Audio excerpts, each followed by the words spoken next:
Welcome to cricket. Andhra Pradesh endowment of this ఎగ్జామ్కి సంబంధించి 73rd డేకు స్వాగతం, సుస్వాగతం. ఇప్పటిదాకా 72 డేస్లో 2080 క్వశ్చన్స్ని మనం పూర్తి చేసుకున్నాం.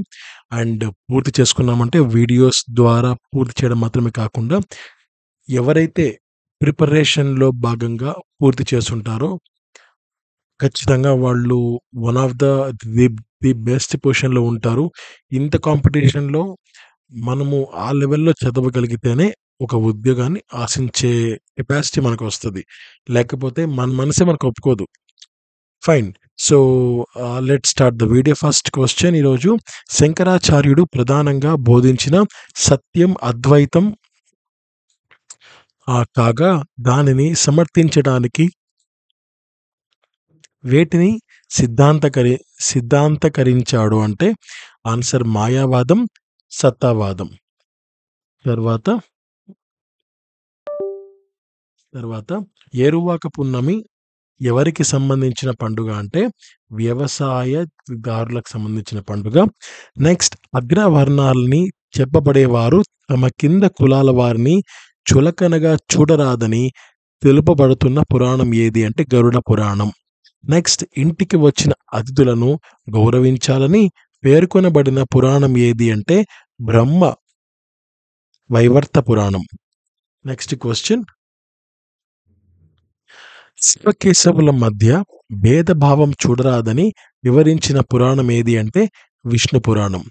నెక్స్ట్, మార్కండేయ పురాణంలో గల శ్లోకాలు ఎన్ని అంటే 9000 శ్లోకాలు. శివుని అష్టవిధ మూర్తుల వర్ణన గురించి ఏ పురాణంలో వివరించబడింది? ఆన్సర్ లింగ పురాణం. స్కాంద పురాణంలో ఎన్ని ఖండాలున్నాయి అంటే 7. శ్రీ సత్యనారాయణ స్వామి వ్రతాన్ని గురించి తెలుపుతున్న పురాణం ఏది? స్కాంద పురాణం. శ్రీరామచంద్రుని పుత్రుడైన కుశుడు నిర్మించిన పట్టణం ఏది అంటే కుశస్థలి. నెక్స్ట్ క్వశ్చన్, గజేంద్ర మోక్షం గురించి తెలుపుతున్న పురాణం వామన పురాణం. ఇది చాలా చాలా ముఖ్యమైన బిట్. ఎక్కువ సార్లు చాలా పేపర్స్లో మార్చి అడిగారనమాట. సో, వామన పురాణంలో చాలా ముఖ్యమైన ఘట్టాల్లో ఒకటి ఇది అని కింద 4 ఆప్షన్స్లో గజేంద్ర మోక్షం అన్నది ఉంటుంది. లేదా ఇప్పుడు నేను ఇచ్చిన విధంగా గజేంద్ర మోక్షం గురించి తెలుపుతున్న పురాణం ఏది? వామన పురాణం. సో, ఇలా మార్చి నియర్లీ ఒక 4-5 పేపర్స్లో దీని గురించి ప్రస్తావన ఉంది. సో, ఇది ఇంపార్టెంట్ బిట్. నెక్స్ట్, భగవంతుడి చీలమండలు ఆన్సర్ రసతలము. భగవంతుడి పిక్కలు తలాతలము. ఇక్కడ పిక్కలు అంటే మామూలుగా ఈ మోకాలి కింది భాగం అన్నమాట. అంటే మోకాలికి మన పాదానికి మధ్యలో ఉన్నది పిక్క అని పిలుస్తారు. తర్వాత భగవంతుడి మోకాళ్ళని సుతలము అని పిలుస్తారు. ఆ మోచికుందుని నేత్రాల వల్ల భస్మమైన వాడు కాల యవనుడు, మాంధాత కుమారుడు ముచికుందుడు, కుబేరుని నగరము అలకాపురి, భగవంతుడి తొడలు వితలము. ఆదిశంకరాచార్యుల వారు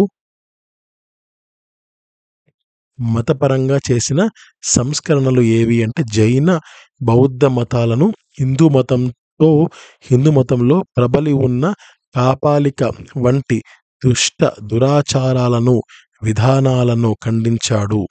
నెక్స్ట్ క్వశ్చన్, ఆదిశంకరాచార్యుల వారు ఎన్నవ ఏట కాశీలో పండిత చర్చలలో పాల్గొన్నారు? ఆన్సర్ 11వ ఏట. తర్వాత ఆదిశంకరాచార్యుల వారు వేదాంతం ఎవరి వద్ద నేర్చుకున్నారు? గోవిందాచార్యుని వద్ద.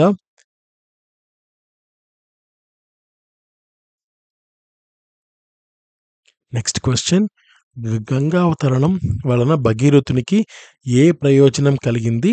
సగర పుత్రుల ఉద్గారం. ఆదిత్య హృదయం ఎవరికి ఉపదేశించారు? అగస్త్యుడు శ్రీరామునకు ఉపదేశించడం జరిగింది.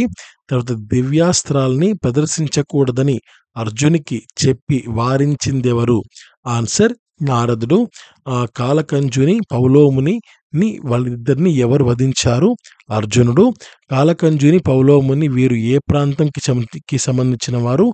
ఆన్సర్ హిరణ్యపురం. మణిమానుడు అనే రాక్షసుని ఎవరు వధించారు అంటే భీముడు వధించాడు.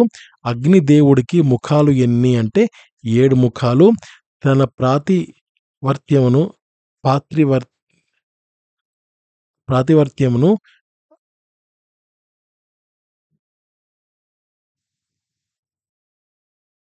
ఇక్కడ రావత్తు లేదు. పాతివ్రత్యం అంటారు. సో, ఇక్కడ లేదు, ఇక్కడ లేదు. పాతివ్రత్యమును నిరూపించుకొనుటకు సీతమ్మ ఏమి చేసింది? ఆన్సర్ అగ్ని ప్రవేశం. నెక్స్ట్ క్వశ్చన్, రావణుని తర్వాత లంకకు రాజైన వాడు ఎవరు? ఆన్సర్ విభీషణుడు. నెక్స్ట్ క్వశ్చన్, శత్రువు మరణంతో విరోధం నశించాలి. ఈ మాటలు ఎవరివి అంటే శ్రీరాముడివి. రావణుని ఏ అస్త్రంతో రాముడు వధించాడు అంటే బ్రహ్మాస్త్రంతో. అన్ని వేళలా విజయము మనకు లభించాలంటే ఆదిత్య హృదయం రోజుకు ఎన్నిసార్లు పఠించాలి? సూర్యోదయానికి ముందు 3 సార్లు మనం పఠించాల్సి ఉంటుంది. ఆదిశంకరాచార్యుని గురువు ఎవరు? గోవిందు అనే ఆచార్యుడు. ఆదిశంకరుడు బాల్యంలోనే ఈ బిట్ రిపీట్ అయింది అనుకుంటున్నాను. ఐ థింక్ రిపీట్ అయింది. ఎస్. సో, అంటే కొంచెం మార్చి రాయడం జరిగింది. సో, ఇదైతే మొత్తం కదా రిపీట్ అయింది. ఆదిశంకరాచార్యులు వారు వేదాంతం ఎవరి వద్ద నేర్చుకున్నారు? ఒకటి, ఆయన గురువు ఎవరు? సో, 2 కూడా గోవిందు అనే వ్యక్తి వస్తుంది. సో, గోవిందని ఆచార్యుల వారు ఆయన గురువు. నెక్స్ట్ ఆయన వద్దే వేదాంతం నేర్చుకున్నారనమాట. నెక్స్ట్ క్వశ్చన్, ఆదిశంకరుడు బాల్యంలోని సన్యాసాన్ని ఎవరి అనుమతితో స్వీకరించాడు? తన తల్లి అనుమతితో స్వీకరించాడు. ఆదిశంకరులు ఎక్కడ జన్మించారు? కేరళలోని కాలడి గ్రామంలో జన్మించడం జరిగింది. శూర్పణఖ ముక్కు చెవులు కోసినవాడు లక్ష్మణుడు. రావణుని చెల్లెలి పేరు శూర్పణఖ. శత్రుఘ్నుని భార్య శృతకీర్తి. పాండురాజుకి గల వ్యాధి పాండు రోగం. సో, ఇక్కడ మనకు 40 బిట్స్ ఈరోజు కూడా పూర్తయిపోయాయి 73rd వీడియోలో.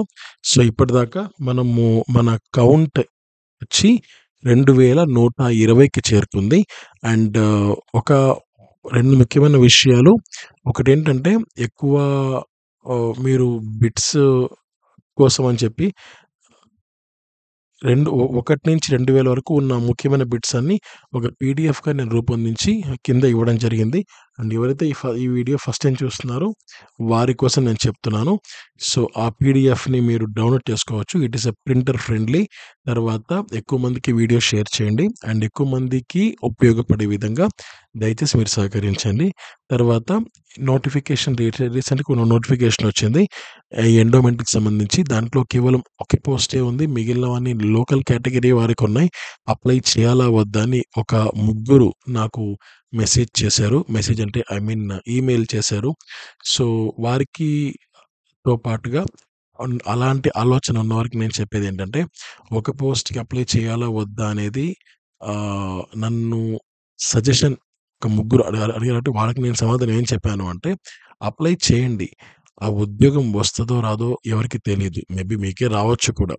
బట్ నా ఉద్దేశ్యం ఏంటంటే, అప్లై చేయడానికి ముఖ్య ఉద్దేశ్యం ఏంటంటే, అసలు ఆ క్వెషన్ పేపర్‌కి మనం ప్రిపరేషన్ ఉంది అని మనల్ని మనం ఒక అసెస్మెంట్ చేసుకునే విధంగా ఆ ఎగ్జామ్ మీకు పనికొస్తది. సో, దానికోసమని అప్లై చేయండి. అప్లై చేసి ఎగ్జామ్ ఎళ్లి రాయండి. అండ్ ఒకవేళ జాబ్ ఇప్పుడు రాకపోయినా నెక్స్ట్ నోటిఫికేషన్ అట్‌లీస్ట్ 100కు పైగా వేకెన్సీస్‌తో నోటిఫికేషన్ రాబోతుంది. ఆ నోటిఫికేషన్‌కు మీకు ఒక ఎక్స్‌పీరియన్స్ అనేది ఉంటది. సో, దానికోసం మీరు అప్లై చేయాలి. అదే నా సజెషన్ వారికి చెప్పాను. అండ్ అలాంటి ఆలోచన ఎవరికైనా ఉంటే వారికి కూడా ఈ యొక్క సలహా పనికి వస్తదని అనుకుంటున్నాను. So, thank you so much. Have a great day. నమస్తే. జై హింద్.